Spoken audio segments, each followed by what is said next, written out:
범사에 기한이 있고 천하만사가 다 때가 있나니 날 때가 있고 죽을 때가 있으며 심을 때가 있고 심은 것을 뽑을 때가 있으며 죽일 때가 있고 치료할 때가 있으며 헐 때가 있고 세울 때가 있으며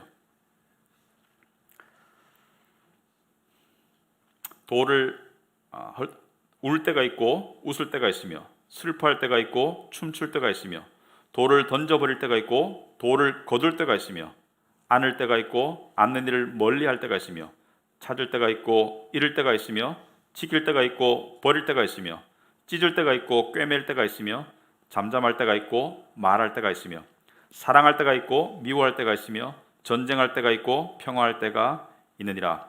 일하는 자가 그의 수고로 말미암아 무슨 이익이 있으랴. 하나님이 인생들에게 노고를 주사 애쓰게 하신 것을 내가 보았노라. 하나님이 모든 것을 지으시되 때를 따라 아름답게 하셨고 또 사람들에게는 영혼을 사모하는 마음을 주셨느니라. 그러나 하나님이 하시는 일의 시종을 사람으로 측량할 수 없게 하셨도다. 사람들이 사는 동안에 기뻐하며 선을 행하는 것보다 더 나은 것이 없는 줄을 내가 알았고 사람마다 먹고 마시는 것과 수고함으로 낙을 누리는 그것이 하나님의 선물인 줄도 또한 알았도다. 아멘. 우리 앉히기 바랍니다. 기도하도록 하겠습니다. 하나님 아버지, 저희들이 세상을 살면서 우리 인생을 정말 올바르게 통찰할 수 있는 지혜가 필요하고 그 속에서 우리는 어떻게 살아야 하는가, 그 지혜가 필요합니다. 복잡하고 때로는 힘든 인생, 그리고 외로운 인생 가운데 하나님께서 우리에게 주시는 은혜가 무엇인지, 또 우리는 무엇을 바라보고 살아야 하는지, 특별히 한 인간의 성공만이 아니라 실패와 또 심지어 죄를 통해서 우리에게 전하는 그러한 지혜가 무엇인지 우리가 전도서를 통해서 배우기를 원합니다. 이 시간 하나님께서 저희들의 마음을 지혜의 그릇으로 만들어 주시고 우리 안에 하늘의 지혜를 담아서 우리가 그것을 소화하고 또 그 가운데 살아갈 수 있도록 주님 인도하여 주시옵소서. 예수님 이름으로 기도합나이다. 아멘. 예, 우리 전도서 우리 세 번째 시간입니다만은 이 솔로몬은 출발이 상당히 좋았던 그러한 사람이었습니다. 왕이었지만 근본적으로 말하면 우리와 같은 신앙인이었죠. 하나님을 믿는 자, 또 하나님께 부름을 받은 자. 그러나 그의 중년의 수십 년은 자기 중심적으로 세상을 쫓았다. 세상의 즐거움과 자기의 성취와 그리고 남과의 비교 우위를 추구하는 일반인의 삶을 극도로 한번 살아봤고 그리고 누릴 걸 다 누려보았다. 그리고 그가 내린 결론은 나는 실패했다. 그리고 헛되다. 하지만 그가 말년에 와서는 회개하고 그리고 회복하는 하나님의 은혜가 있었습니다. 그래서 회개하고 회복하고 난 다음에 자기의 삶을 되돌아보고 쓴 것이 전도서이다. 그래서 여기서 제가 먼저 말씀을 드리고 싶은 것은 솔로몬의 수많은 실패와 솔로몬의 수많은 잘못과 그리고 솔로몬의 이기심, 그 모든 죄에도 불구하고 그 안에 심겨진 하나님의 부르심의 은혜, 그리고 하나님의 주신 지혜는 그 샘은 마르지 않았어요. 비록 은혜의 흔적이 희미해졌지만 은혜의 존재는, 임재는 사라지지 않았어요. 그가 세상을 쫓아 사는 동안에 하나님의 임재와 하나님의 은혜는 그 속에서 거의 흔적이 없는 듯이 느껴졌지만, 하지만 여전히 그 안에 있었고, 그리고 하나님의 때가 됨에 꿈틀거리기 시작했습니다. 그래서 하나님께서 그를 회복시키시고 그를 회개시키셔서 전도서를 쓰게 하셨다. 여러분, 하나님의 택하심은 변하지 않습니다. 하나님의 한번 택하심은 절대로 거두어지지 않습니다. 로마서 11장에서 사도 바울은 하나님의 은사와 부르심에는 후회하심이 없다고 그랬습니다. 하나님의 은사와 부르심 같이 가는 것이죠. 부르심이 은혜이고 하나님의 부르심과 택하심의 은사는 결코 후회하심이 없다. 무슨 말이냐면 여러분, 후회라는 것은 우리가 살다 보면 후회할 때가 있습니다. 뭔가를 물건을 사거나 또는 어떤 선택을 하거나 어떤 결정을 내리고 난 다음에 후회할 때가 있어요. 분명히 있어요. 어떤 물건을 샀는데 내가 원하는 물건이 아니었어요. 또는 어떤 사람과 관계를 맺었는데 내가 원하는 사람이 아니었어요. 어떤 직장을 선택했는데 내가 원하는 것이 아니었어요. 후회할 때가 있습니다. 후회는 두 가지로 나타나죠. 바꿀 수 있으면 바꾸죠. 그러나 바꾸고 싶어도 바꿀 수 없을 때는 억지로 참죠. 둘 다가 후회죠. 바꿀 수 있어서 바꾸는 것도 후회지만 바꿀 수 없어서 억지로 견디는 것도 후회입니다. 후회. 하지만 하나님께서 내가 너희를 부르시면은 후회함이 없다는 것은 하나님은 두 가지 마음이 없으시다. 하나님은 참 이상하죠. 우리가 살다 보면 내가 나를 봐도 내가 하나님이면은 벌써 버렸을 것 같아요. 나의 죄악과 나의 부족함에 비추어서 벌써 하나님이 후회하시고 내가 왜 저 영혼을 선택했지? 내가 왜 저 사람을 선택했지? 내가 저 인간을 선택했지? 라고 생각하시면서 나를 택하신 것을 후회하시거나 또는 버리실 것 같아요. 하지만 그런 하나님의 후회가 결코 없는 것은 하나님께서 예수 그리스도를 통해서 우리에게 향한 사랑은 그 결단은 그 신의 결단은 절대로 변함이 없고 절대로 후회가 없고 원래 택한 그대로 간다. 솔로몬의 삶은 우리에게 그것을 보여주고 있습니다. 중간에 수십 년의 잘못된 삶이 있었음에도 불구하고 하나님의 은혜는 떠난 적이 없고 그리고 솔로몬을 다시 일깨웠다. 그래서 더 나아가서 로마서 11장 32절에 오늘 로마서 설교는 아니지만 하나를 더 보면은 하나님이 모든 사람을 순종하지 아니하는 가운데 가두어 두심은 모든 사람에게 긍휼을 베푸려 하심이니라. 모든 사람이 순종하지 않음에 있어요. 저도 그렇고 여러분도 그렇고 하나님을 순종하지 않는 가운데 사는 경우가 많아요. 그럼에도 불구하고 하나님께서 우리를 순종하지 않음에 가두어 두심은 우리에게 당신의 긍휼을 베풀려 하심이라. 긍휼은 무엇이죠? 긍휼은 받을 자격이 없는 우리에게 주시는 하나님의 용서가 긍휼입니다. 이것이 이상하고 때로는 믿기가 어렵지만 하지만 이것 때문에 우리는 하나님을 계속 찾게 되고 그리고 이것 때문에 하나님 앞에 나올 수 있는 거예요.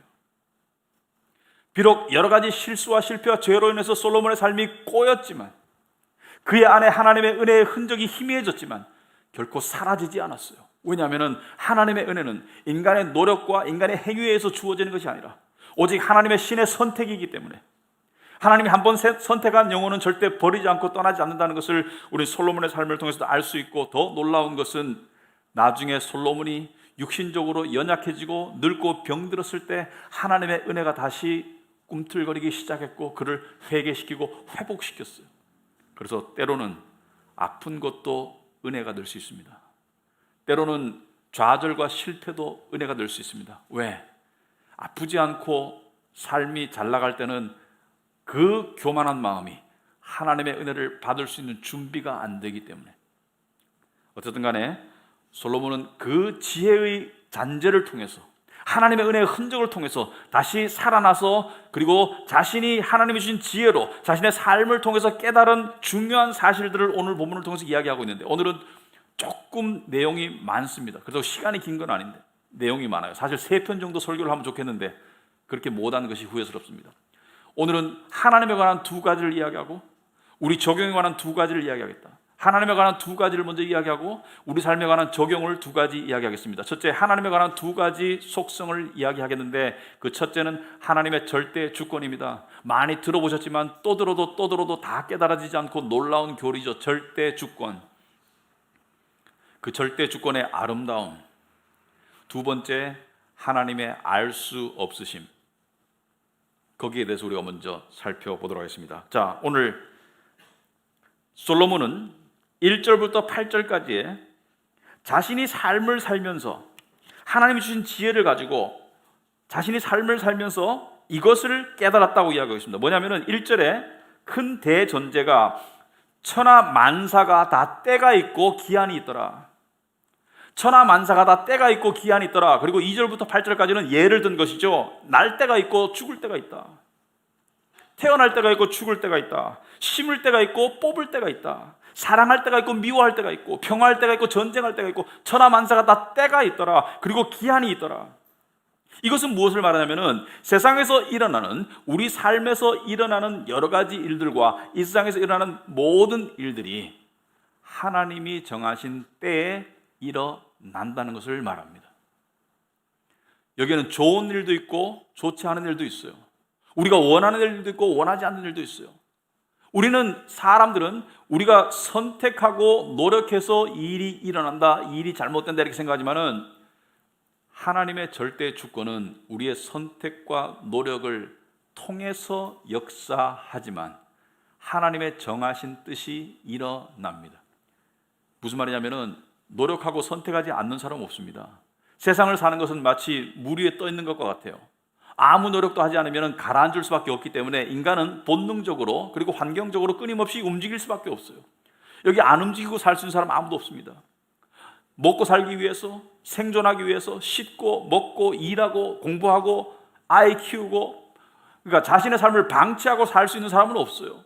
그리고 선택의 순간이 왔을 때 선택하지 않고 가만히 있을 수 없습니다. 선택해야 돼요. 길을 나가다가 차가 오면은 멈추기를 선택해야 되고, 우리는 선택과 노력을 하고 있어요. 그것은 기본적으로 깔려 있는 것이고 그것을 통해서 하나님의 미리 정하신 사건들은 일어나요.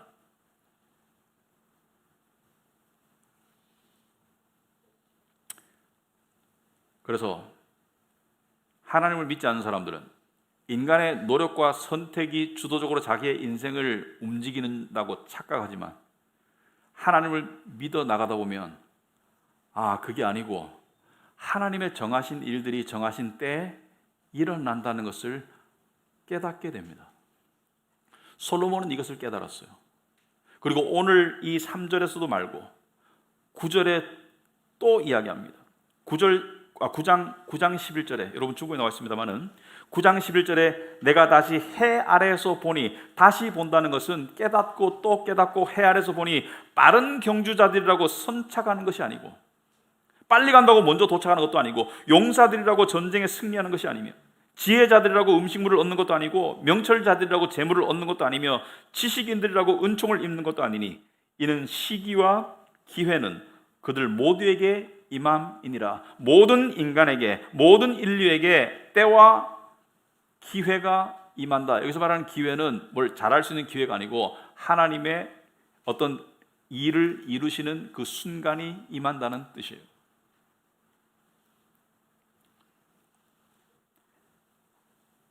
우리가 세상을 살아가는데 크게 보면 두 가지 양극단이 있는 것 같습니다. 하나는 숙명론적인 사람이 있어요. 숙명론적인 사람. 이것은 좋은 의미에서가 아니고 좀 좌절감, 패배감적인 숙명론. 해도 안 돼. 내 마음대로 되는 거 하나도 없어. 그래서 자포자기하고 살아가는 그런 숙명론적인 그런 태도가 있는 반면에 반대쪽으로는 승리론적인 태도가 있습니다. 내가 하니까 다 되더라. 내가 이렇게 하니까 이렇게 이루어졌어. 이렇게 성공했어. 그래서 세상적인 자신감과 우월감과 또 교만함을 가지는 그런 사람들이 있어요. 둘 다가 미련입니다. 둘 다가 미련함이에요. 똑같은 노력을 했는데 어떤 사람은 잘 되고 어떤 사람은 세상적인 의미에서 어떤 사람은 성공하지 못합니다. 그런데 성공한 사람은 자기의 성공의 결과를 놓고 거기에다가 자기 스토리를 입힐 뿐이지 그대로 따라한다고 성공할 수 있는 것은 아니에요. 성공한 사람은 그냥 운과 때가 맞아서, 자기의 노력과 더불어 운과 때가 맞아서 성공한 것이지 자기가 똑똑해서 성공한 게 아니에요, 사실은. 근데 거기다 자기의 스토리를 입히면 그것이 성공담이 되는 것이죠. 많은 사람들이 그걸 쫓아가기를 원하고. 근데 같은 행위를 해도 어떤 사람은 성공하고 어떤 사람은 성공 못합니다. 그러면 신앙인은 어떤 시각으로 삶을 바라봐야 되는가? 우리는 절대 주권을 통해서 바라봐야 됩니다. 하나님께서 정하신 대로 모든 일이 일어납니다. 인간의 눈으로 봤을 때는 너무 복잡해 보이고 그리고 너무 불확실해 보이고 내가 하는 노력과 선택이 지대한 영향을 미칠 것 같다고 그렇게 생각되지만 사실은 아니에요. 살아보면 살아볼수록 사실은 아니에요. 살아보면 살아볼수록 그때 하나님의 뜻이 이루어진 거예요. 그리고 하나님의 모든 이루어진 뜻에는 이유가 있었어요. 그것은 지나보면 알아요. 이유가 있었어요. 11절에 보시면은 하나님이 모든 것을 지으시되 때를 따라 아름답게 하셨다. 여기서 아름답게 하셨다는 것은 우리한테 좋았더라 그런 뜻이 아니고요, 하나님의 정하신 이유가 있었더라. 하나님의 뜻이 있었더라. 어떤 경우는 실패를 통해서 그 순간에는 고통스럽고 싫었지만 그것을 통해서 하나님의 뜻이 있었다는 것을 깨닫는 것이 신앙입니다. 세상 사람들에게 실패는 그냥 실패로 끝나고 씁쓸한 기억으로 끝날 수 있지만 믿는 자들에게는 모든 일들이 다 하나님의 적절한 이유와 뜻이 있는 것을 깨닫게 되는 거예요. 그게 신앙의 경륜이 되는 것입니다. 그리고 믿는 자들은 나중에 가서 하나님께서 나의 삶의 일거수일투족을 다 인도하셨다는 것을 깨닫게 돼요. 여러분, 우리는 이 짧게 삶을 바라보는 경향이 있습니다. 지금 일어나는 일에 대해서만 몰두하는 경향이 있어요. 하지만 우리는 크게 볼 줄도 알아야 합니다. 하나님이 만들어 가시는 큰 그림을 볼 줄 알아야 돼요. 그 큰 그림 속에는, 여러분, 그림이 걸작이면 그 안에 온갖 종류의 색이 다 쓰여져 있겠죠. 여러분들이 좋아하는 색이 예를 들어서 노란색이면 노란색도 있고요, 여러분들이 싫어하는 색이 검은색이면 검은색도 있습니다. 하지만 이 걸작이 만들어지기 위해서는 온갖 종류의 색깔이 다 들어가야 돼요. 그럴 때 걸작이 되는 것이죠. 근데 그 순간순간의 색을 보고 우리는 이것이 좋다 안 좋다라고 판단하지만 결국에는 하나님께서 모든 것을 아름답게 하실 것이다. 사실은요, 실패가 더 아름다운 결과를 만들 때가 많습니다. 가난과 궁핍이 더 아름다운 결과를 만들 때도 있어요. 왜 그러냐면은 성공은 영혼을 절대로 겸손하게 가다듬지 못합니다. 실패가 영혼을 겸손하게 가다듬어요. 예를 들어서 기독교인들 중에서도 겉으로 보기에는 엄청난 성공을 이룬 분들이 있습니다. 제가 말하는 성공은 큰 건물을 짓고 교인이 많고 이것을 말하는 게 아니고 본질적인 의미에서 19세기에 가장 유명한 스펄전이라는 영국의 목사님은 역사를 통틀어 가지고 설교자의 왕자라고 할 만큼 굉장히 추앙을 받는 그런 분입니다.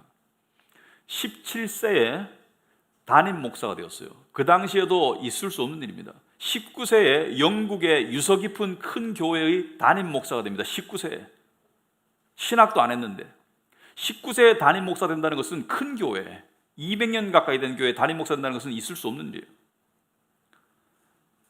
그리고 그는 57세 사망할 때까지 엄청나게 쓰임받고 그의 설교는 그 당시에 출판돼 가지고 20만 부씩 팔려나갔어요.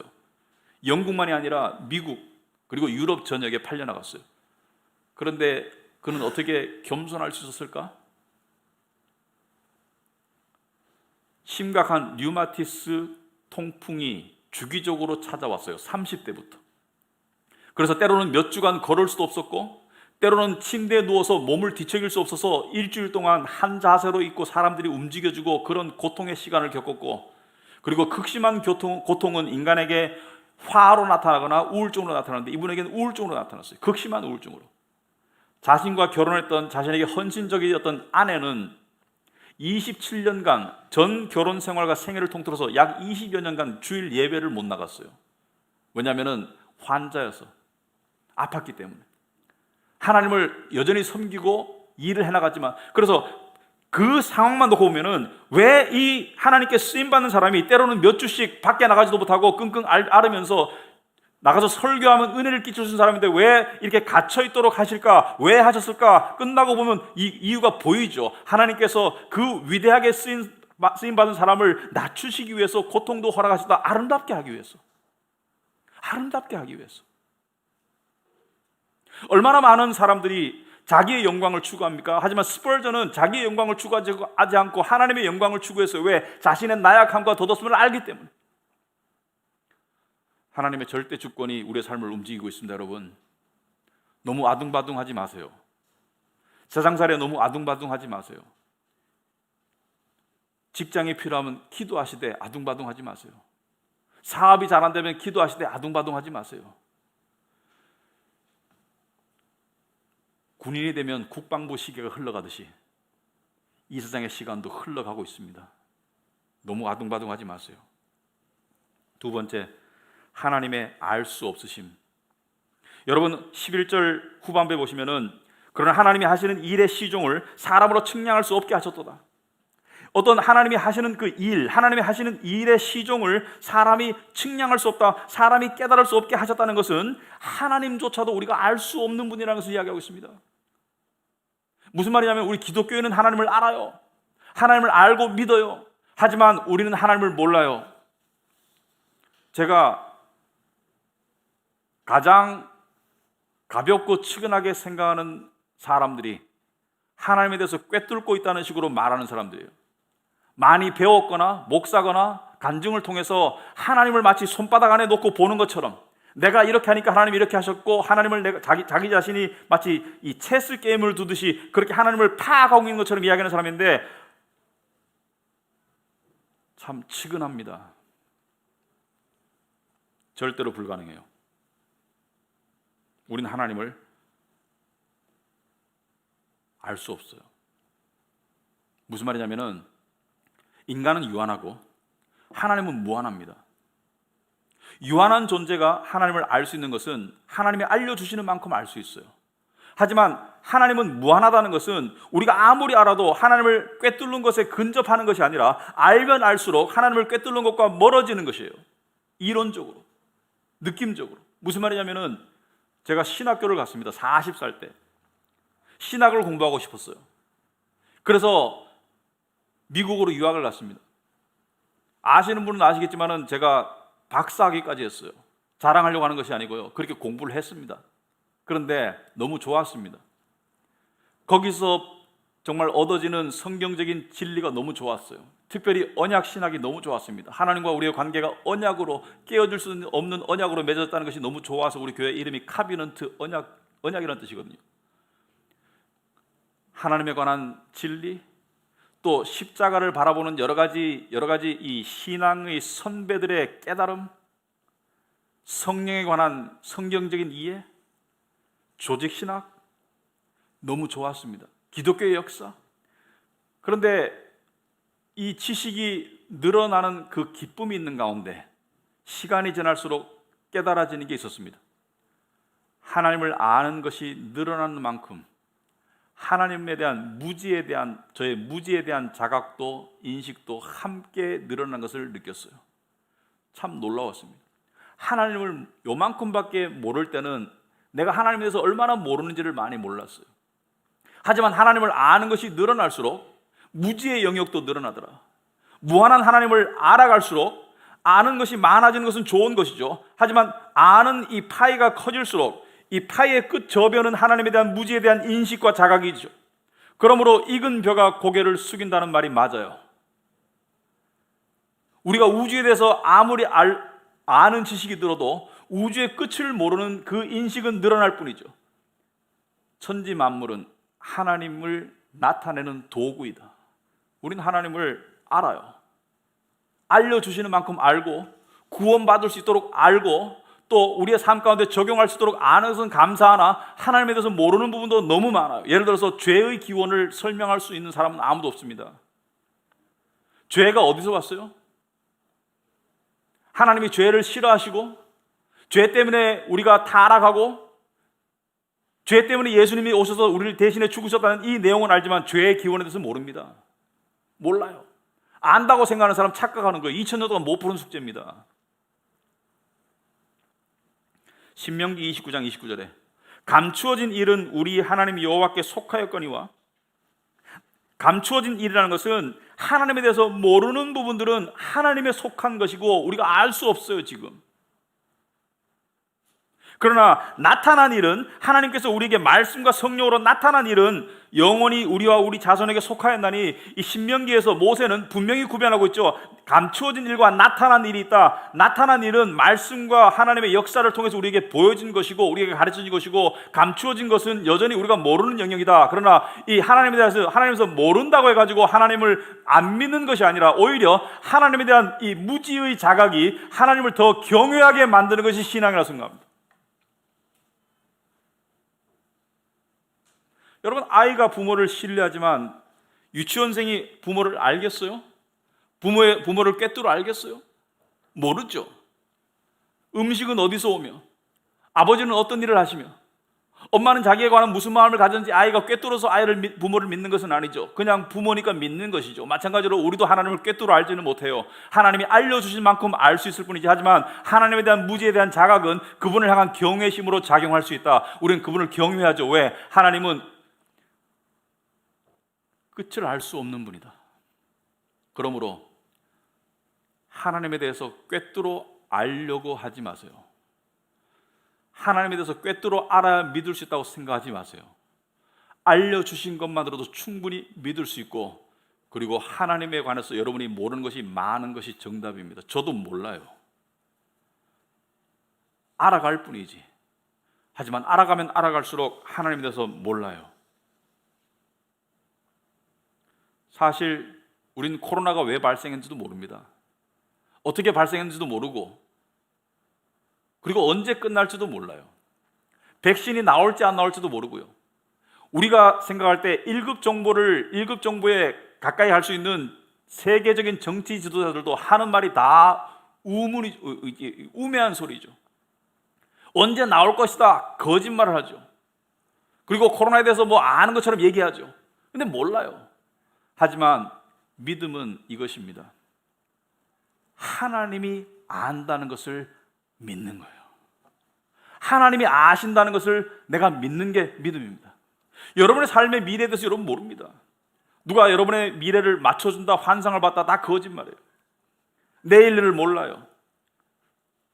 그러나 하나님이 여러분의 미래를 아신다는 것을 믿는 것이 믿음입니다. 미지의 영역은 미지의 영역으로 남아 있어도 돼요. 미지의 영역을 굳이 알려고 하는 것은, 인간의 한계를 넘어서려고 하는 것은 인간을 피곤케 하고 미련케 만듭니다. 그러므로 미래에 관해서 여러분이 속속들이 알려고 하고 계획하려고 한다면 여러분은 피곤할 거예요. 모릅니다. 하지만 믿음은 다 알아서가 아니고, 믿음은 이것입니다. 하나님이 다 아시고 하나님의 절대 주권으로 다 알아서 하실 것이고, 그것은 믿는 자들에게 아름다운 일이 될 것이라는 것을 믿는 게 믿음입니다. 우린 언제 죽을지도 몰라요. 내년에 어떤 일이 있을지도 모릅니다. 우린 모르는 것 투성입니다. 하지만 우리는 한 가지를 알아요. 우리 아버지가 모든 것을 주관하고 계신다. 아멘. 그것이 믿음입니다. 내 하나님이 모든 것을 알고 계신다. 그게 믿음입니다. 그러므로 나는 몰라도 돼요. 사실은 내가 다 알 필요 없어요. 알 수도 없고.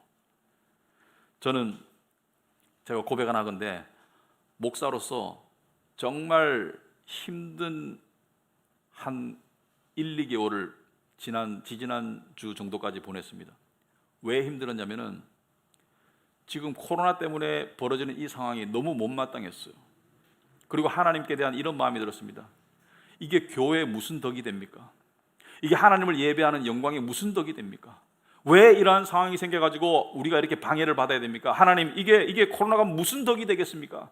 그런 마음과 또 안타까운 마음이 있었습니다. 우리 성도님들이 이 상황 속에서 영적으로 약해지거나 쓰러지거나 길을 잃거나, 거기에 대한 안타까운 마음이 들었어요. 그런데 그것 또한 저의 아집이었습니다. 물론 안타까운 마음이 전혀 없진 않아요. 하지만 이 또한 하나님이 시작하신 일입니다.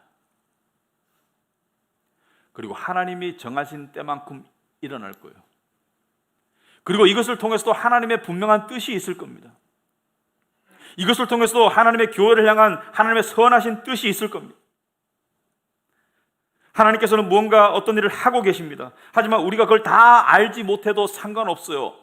제가 받은 응답은 때를 얻든지 못 얻든지 말씀을 전파해라. 때를 얻든지 못 얻든지 네가 살아가는 일상을 살아가라.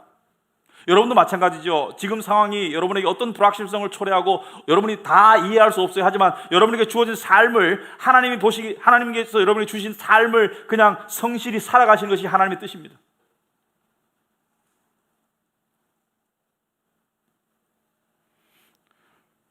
오늘 본문을 통해서 두 가지 적용을 해보겠습니다. 첫째는 영적인 적용이고 둘째는 실제적인 적용입니다. 영적인 적용을 솔로몬이 우리에게 하나 알려주는 게 있다. 무엇이냐? 여러분, 우리가 누군가와 삶을 공유하기 위해서는 뭔가 공통적인 부분을 나누어야 되죠. 같은 피를 나눴거나 같은 학교를 나왔거나 같은 교회를 다니거나 같은 집에 살거나 같은 직장을 다니거나 뭔가 공유하는 것이 있어야지 서로 교제가 있고 서로 교통이 있는 것이죠.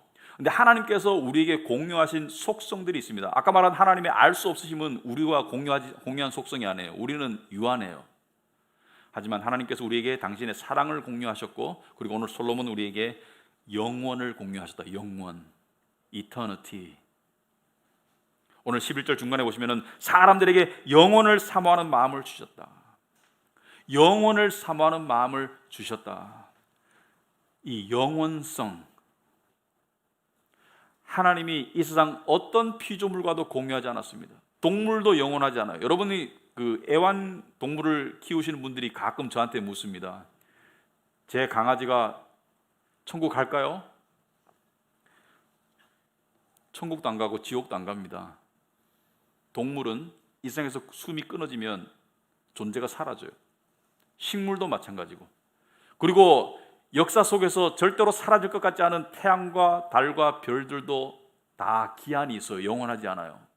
예수님께서 예언하시기를 마지막 때가 되면 해와 달과 별들이 다 떨어지고 새하늘과 새 땅을 만드실 것이다. 그래서 이 우주도 영원하지 않아요. 하지만 하나님의 그 고유한 속성 중에 하나는 영원성. 영원이라는 것은 현재도 없고 과거도 없고 미래도 없는 영원한 현재죠. 영원한 현재. 영원은 시간을 초월한 현재와 과거와 미래가 없는 영원한 현재, 그리고 죽음이 없고 시작이 없는 이 영원성을 오직 인간에게 공유하셨어요. 인간에게. 여러분과 제 안에는 영원성이 있습니다. 그래서 우리는 그 영원성 때문에 영원한 사랑이 어딘가에 있을 거라는 갈망을 가지고 있어요. 영원한 안전을 갈망하고, 영원한 건강을 갈망하고, 영원한 행복을 갈망하고, 영원한 생명을 갈망하죠. 우리 안에 영원성이 있기 때문에. 하지만 이러한 영원성이 그 답을, 그 안식처를 찾을 수 있는 곳이 바로 하나님이에요. 하나님이 영원하시고, 그리고 하나님이 그것을 공유해 주셨기 때문에 우리 안에 있는 영혼을 향한 갈망은 오직 하나님 안에서 답을 찾을 수가 있다. 하나님 안에서 우리 영혼이 쉴 수 있다. 여러분은 돈을 벌면서 영원한 어떤 안전망을 구축하려고 하고 있는 거 알아요? 여러분은 영원한 사랑에 대한 갈망을 가지고 있지만 그게 일상에서 이루어지지 않는 것이라는 것도 지금쯤 알 거예요. 하지만 우리 안에 있는 모든 영혼에 관한 갈망은 하나님을 향한 달이에요. 하나님과 영원성을 공유하라는 뜻이에요. 여러분, 하나님은 이와 같습니다. 하나님은 태양과 같습니다. 추울 때 따사로운 햇살, 어두울 때 한 줄기 빛. 태양은 지구보다 수백 배 더 큰 걸로 알고 있는데 이 지구상이 항상 환하지 않습니다. 우리 지금 낮에도 건물 안에서 불을 켜고 있죠. 그리고 모두가 태양빛을 따뜻하게 누리지 못합니다. 하지만 한 줄기 빛이 들어올 때, 그리고 틈새 사이로 태양빛이 비칠 때 우리가 그늘을 벗어나서 태양 아래에 있을 때 그 따사로움을 느끼죠. 하나님의 은혜는 이와 같이 속속 군데군데 비추어 주고 있어요. 우리가 그 은혜가 필요합니다. 그 따사로움과 그 햇빛의 밝음을 필요로 하고 있어요. 그러기 위해서는 영원성과 사랑이라는 하나님의 속성을 통해서 하나님을 찾아가시기 바랍니다. 우리는 영원을 갈망하고 있어요. 단지 이 영원성이 인간의 죄 때문에 영원한 복이 아니라 영원한 형벌로, 영원한 불행으로 바뀌었을 뿐입니다. 믿지 않는 사람도 영혼이 존재해요. 인간에게 심겨진 영혼성은 죄로 인해서 없어지지 않았어요. 그래서 지옥도 영원합니다. 천국도 영원하고 우리 안에는 영원성이 있어요. 그러나 그 영원한 불행을 영원한 원래 복된 상태로 원래의 영원성으로 회복시켜 주시기 위해서 하나님께서는 큰 일을 하셨죠. 하나님이 세상을 이처럼 사랑하사 독생자를 주셨으니 이는 저를 믿는 자마다 영생을 멸망치 않고 영생을 얻게 하려 함이라. 영원성을 회복시켜 주시기 위해서, 영원한 원래 영혼의 고유의 영원성을 회복시켜 주시기 위해서 하나님께서는 큰 일을 하셨죠. 당신의 아들을 보내주셨어요. 예수 믿는 저와 여러분, 우리가 영혼을 갈망하는 영혼을 가진 존재라면 우리의 궁극적인 만족과 궁극적인 목적지는 이 세상이 아닙니다. 우리는 이 세상에서 때와 시기를 겪어 지나가고 있어요. 우리는 태어났고 생로병사를 겪을 겁니다. 하지만 하나님께서 원하시는 우리의 마지막 종착역, 하나님께서 그려나가시는 그 큰 그림의 마지막 작품, 마지막 터치는 이곳이 아닙니다. 바로 하나님 나라예요. 하나님 나라의 완성이고 예수 그리스도의 오심이고 우리 구원의 완성이다. 우리는 그것 때문에 지금을 인내할 수 있다고 생각합니다. 우리가 가지고 있는 모든 질문과 의문을 우리 가슴에서 잠시 내려놓을 수 있다고 생각합니다. 왜? 언젠가 모든 것이 이해가 될 거예요. 언젠가 모든 것이 하나님 앞에 가면은 모든 것이 이해가 되고 질문이 멈춰지고 그저 감사만 남을 것입니다. 욥은 인생에서 수많은 고난과 이해할 수 없는 그런 부당한 대우를 받았다고 생각했지만, 그래서 중간에 그 믿음 좋은 사람이 불평과 또 심지어 죽었으면 좋겠다 그런 말을 했지만, 나중에 하나님이 나타나셨을 때 그는 입을 막았고 이렇게 말했습니다. 이제까지 내가 귀로만 듣던 하나님을 눈으로 보게 되니 할 말이 없는 것이죠. 왜? 하나님 자체가 모든 것의 해답이고 해결책이니까. 여러분 영혼이 가지고 있는 그 영혼에 대한 갈망을 하나님께로 쏟아 나가는 그런 여러분이 되시길 바랍니다. 또한 일상에서의 하나님께서 솔로몬이 지혜로 깨달아 봤을 때 이것은 하나님이 기뻐하시고 죄가 아닌 인간이 누릴 수 있는 즐거움이라고 하나 소개하는 게 있습니다. 그것이 12절이죠. 사람들이 사는 동안에 기뻐하며 선을 행하는 것보다 더 나은 것이 없는 줄을 내가 알았다. 사람들이 사는 동안에 기뻐하며 선을 행하는 것이 하나님이 주시는 즐거움이다. 여러분, 우리 이 인류 사회가 이만큼 풍요하면서도 이만큼 불행한 이유는 선을 행함이 현저히 부족하기 때문입니다. 여러분, 저와 여러분은 스스로에게 물어봐야 됩니다. 그것이 거대한 일일 필요는 없어요. 우리는 어떤 선을 행할 수 있나? 우리는 어떤 선을 행할 수 있나? 하나님께서 주신 많은 것을 가지고 어떤 선을 행할 수 있나? 그러한 기도를 하는 것은 성도에게 참 아름다운 기도라고 생각합니다. 우리 영어예배 성도 한 가정이 얼마 전에 지난 ESV 스터디 바이블 그 두꺼운 거 있죠, 영어로 된 거, 그거를 12권을 가지고 와가지고 무명으로 우리 교인들 중에 공부하기를 원하시는 분들에게 나눠달라. 선입니다. 어떤 사람과 함께 있어주는 거 선입니다. 외로움을 달래줄 수 있는 거 선입니다. 모이기에 힘쓰는 거 선입니다. 그리고 13절에 사람마다 먹고 마시는 것과 수고함으로 낙을 누려라. 먹고 마시며 수고하는 것으로 낙을 누려라. 이것은 죄악적인 먹고 마심, 어떤 무슨 클럽에서 파티 이것을 말하는 게 아니고요. 믿는 사람들과 또는 친구들과 모여서 함께 먹고 마시며 즐거워하는 것은 하나님이 주신 복이다. 오늘날처럼 사람들이 고립되어 가는 시대가 없습니다. 그리고 코로나 때문에 점점 더 고립되어 가죠. 이번 주에 보니까 어떤 케어 그룹은 집에 모여서 음식을 장만해가지고 같이 먹고 마시며 즐거워하더라고요. 저는 기뻤고 하나님도 기뻐하셨으리라고 생각합니다. 하나님이 기뻐하시리라고 생각합니다. 누군가의 선행을 통해서 음식을 장만하고 공간을 제공하고 사람들이 모여서 함께 먹고 마시며 즐거워하는 것, 이것이 우리 인생의 낙이다. 그래서 너무 낙이라는 것을 너무 거창하게 생각하지 마시고 사람들과 함께 어울려서 교제하고 먹고 마시는 게 낙이다. 그런데 나는 그게 잘 안 돼. 혼자 있는 게 편해. 혼자 있는 게 좋고 혼자 맛있는 음식 그냥 이 앱으로 주문하는 게 편해. 병 들어가고 있는 거예요. 병 들어가고 있는 증거입니다. 혼자 있는 시간이 필요해요. 혼자 있는 시간이 필요합니다. 하지만 혼자 있는 게 더 편하고 사람들과 있고 싶지 않아. 이건 병든 거예요. 사람들과 어울리고 싶은 마음이 없는 것은 이미 어린아이의 마음을 상실해 가고 있는 거예요. 그래서 하나님께서 말씀하시죠. 그날이 가까움을 볼수록 더욱 모이기에 힘써라. 모여서 떡을 떼는 그런 시간들을 가져라. 그래서 여러분들이 베풀 수 있으면 베푸시고 또 만날 수 있으면 만나시고, 그래서 교인들끼리 또는 친구들끼리 만나서 서로 먹고 마시는 것, 이것이 하나님이 주신 일반 은혜 속에서의 큰 즐거움이다. 결론적으로 말씀을 드리겠습니다. 하나님의 절대 주권이 우리의 삶을 움직이고 있습니다. 순응하시기 바랍니다. 내가 원하는 만큼의 인생의 모양이 안 만들어졌다고 불만하거나 안달내거나 다 소용없어요. 다 소용없어요.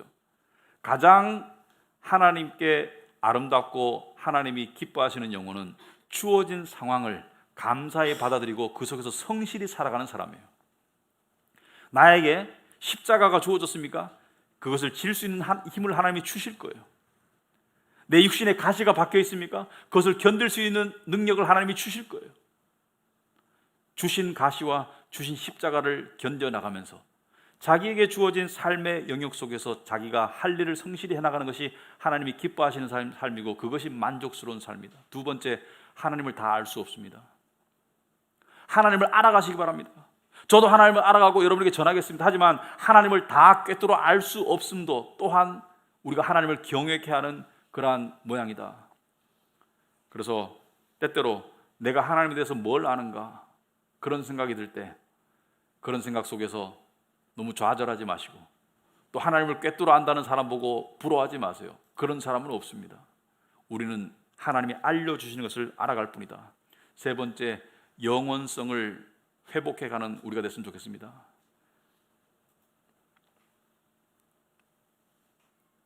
때때로 그런 상상을 해보죠.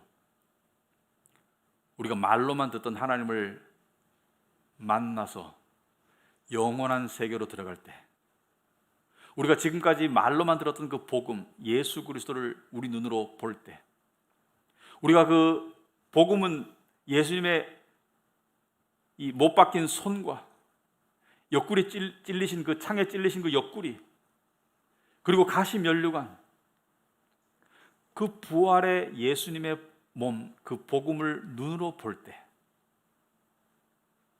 얼마나 설레고 또 두렵고 그리고 가슴이 찡할까. 나를 대신해서 십자가에서 찔리고 죽임당하신 그 복음을 우리가 본다는 것을 생각할 때, 그리고 그분이 우리에게 이제 영원한 나라에 들어왔으니 이제 편히 쉬거라. 내가 너를 위해서 거할 처소를 마련해 두었구나. 이제 내 품에서 영원히 같이 지내자꾸나. 그 음성을 우리가 들을 때 우리는 어떤 마음이 들까? 그것을, 영원성을 그리워하면서 오늘 하루, 내일 하루를, 주어진 하루를 살아가는 여러분과 저가 되길 바랍니다. 그리고 삶에서 사람 관계를 소중히 여기시기 바랍니다. 사람은 사람을 필요로 하게 만들어져 있어요. 그래서 그러한 선을 행하고 사람을 향해 나아가는 그러한 모습들이 특별히 이 코로나 상황 가운데 우리에게 더욱더 일어날 수 있기를 정말로 바랍니다. 기도하겠습니다.